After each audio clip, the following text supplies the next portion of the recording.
हरिओम. संपूर्ण भावार्थ दीपिका अध्याय 1. तमसोमा ज्योतिर्गमय. योगदासांचे प्रवचन भाग 3. हरिओम.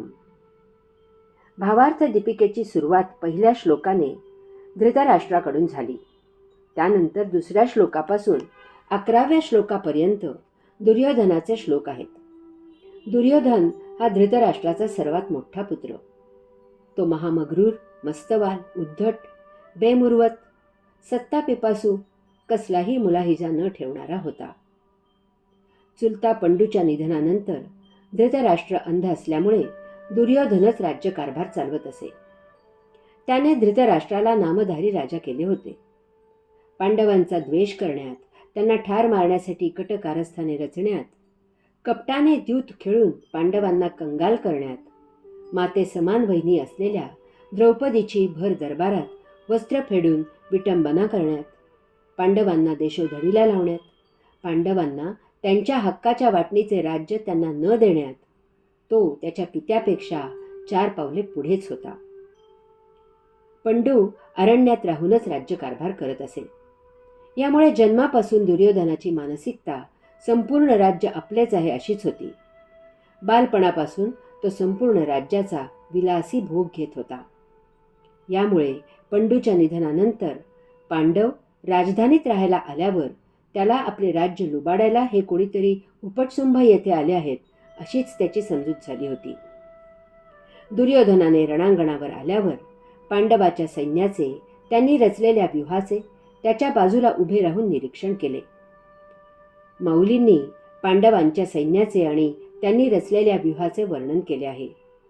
उदाहरण म्हणून 2च गोष्टी सांगतो.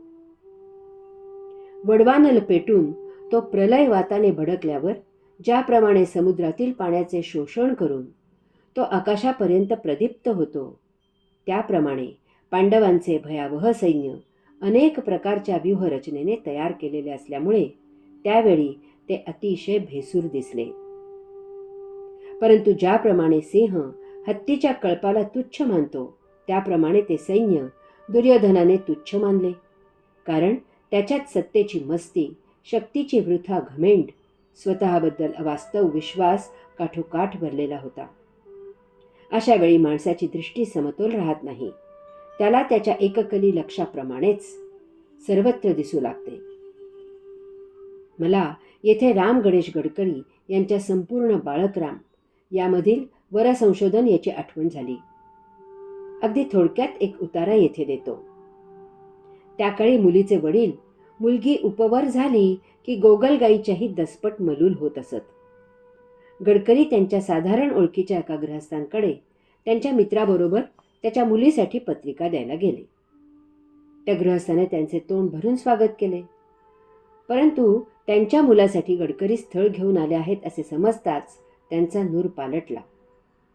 गडकरी लिहितात, त्या गृहस्थाचा मूळचा भाटीसारखा गोल चेहरा महत्त्व निदर्शनासाठी लागलीच नाना फडणवीसाच्या चेहऱ्यासारखा लंबोत्तर झाला. त्याची मानी दृष्टी आमच्यासारख्या क्षुद्र जीवांवरून निघून स्वतःच्या मालकीच्या मोडक्या खुर्चीकडे वळली. तो विचाराने ओथंबलेले जड निश्वास टाकू लागला.